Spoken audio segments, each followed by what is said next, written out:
How can the poor have fun when trouble always comes? Such pessimistic sayings were invented by these seemingly carefree, cheerful people, the Argentine Gaucho cowboys. About 500 years ago, this ethnic group appeared in the expanses of South America. It is believed that they are the descendants of Spanish colonizers who married Indian women. And the name Gaucho, according to one version, was given to them by the Quechua Indians. In their language, this word is translated as orphan or wanderer. No one knows exactly where this nickname came from. It is all the more strange that from the very beginning the Gauchos looked quite impressive. Boots made of horse leather, noticeable wide trousers, hats with large brims, and ponchos of all possible colors at that time. It is a rectangular piece of woolen fabric with a hole for the head. The poncho was used as a table for playing cards, and of course as a cloak to keep warm. It was sometimes used as a blanket to keep them warm at night, and even as a banner. The life of the South American cowboys, like their colleagues from Texas, has always been associated with horses. They bred, sold, herded, and even stole them, depending on their ingenuity, abilities, and money. And, of course, few could compare with the Argentine cowboys in the art of riding.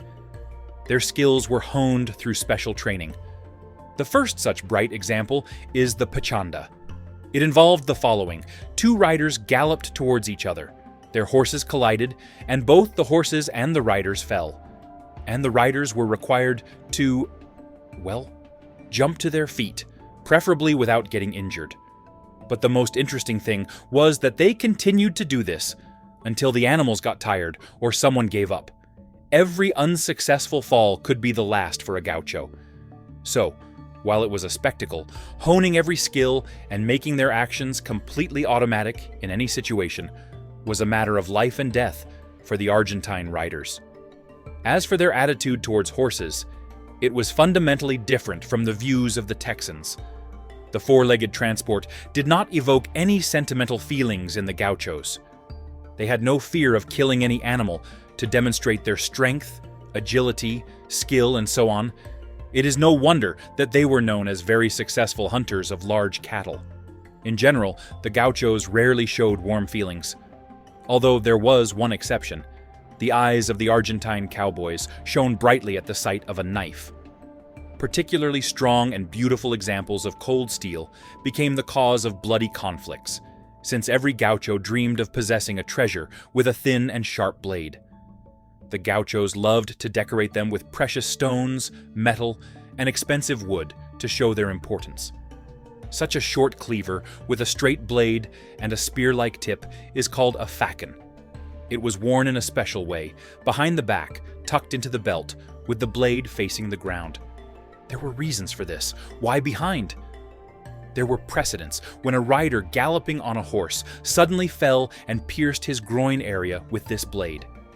And after several such precedents, they began to prefer to carry them tucked into the belt from behind. This was safer in case of falling off a horse. Duels one-on-one, as well as horse competitions, were both entertainment and excellent training. They usually did not kill their own, but they could humiliate them.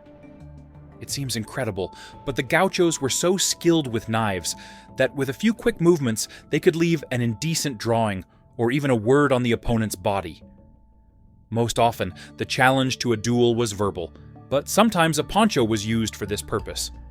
To challenge someone to a duel, the challenger would drag this cloak along the ground, and the one who stepped on the edge of the poncho accepted the challenge. Friends, I would like to recommend our second channel, Echoes of Truth. Incredibly interesting stories, an unexpected look at the most incredible events of history and modern times. You will travel to places that are not on the map, the mysteries of dangerous relics and ancient prophecies. Unexplained facts and historical sensations of different eras will be studied, and will find a convincing explanation, new answers to old questions, facts that journalists have been silent about for a long time, independent assessment of events that changed the world, investigations of the most sensational stories, and a fresh look at well-known historical facts. News from all areas of human knowledge and mysteries of the secret corners of our subconscious. All this and other incredible stories await you in new issues. As a rule, such duels took place in pulperias, or more simply, in drinking establishments. Almost no evening went by without scenes reminiscent of a cowboy comedy. Anything could be a reason for a quarrel and a fight. Before starting a card game, members of this community would stick their knives into the bar counter, demonstrating their good intentions. But in case of any conflict, they would quickly grab the weapon that was right at hand. Meanwhile, the founder of the theory of evolution, Charles Darwin, who met many peoples during his trip to South America, claimed that the Gauchos were noble and extremely polite. And all the author's travelers who directly contacted and communicated with them emphasized such an amazing combination. On the one hand, bloodthirstiness, and on the other hand, amazing politeness and correctness, especially towards guests and strangers. The Gauchos would always offer a guest mate, an invigorating tea made from dried holly leaves with a high caffeine content. It was believed that in every house, this drink was brewed differently, with its own secret ingredients. But most likely, no one simply memorized the exact recipe. However, every Gaucho knew the secret language of mate by heart. Additives to the drink indicated various messages. For example, a bitter taste meant indifference, a sweet taste, friendship, and a minty shade, strangely enough, meant dissatisfaction. But it was not their skillful handling of knives and horse tricks that earned the Gauchos fame in South America. In the 18th and 19th centuries, wars for independence constantly flared up in different parts of the continent, and the Argentine cowboys participated in many of them. Surprisingly, in the struggle for a noble cause, the prairie dwellers showed themselves to be disciplined soldiers, tireless and agile.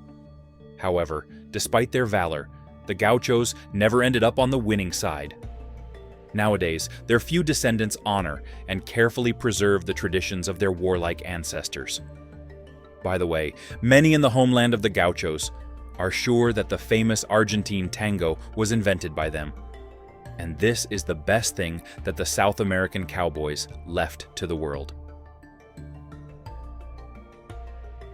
If you enjoyed the video, don't forget to give it a like and subscribe to the channel. It really helps me out a lot. And please leave a comment below. I read every single one, and your feedback means the world to me. Thanks for watching, and I'll see you in the next one.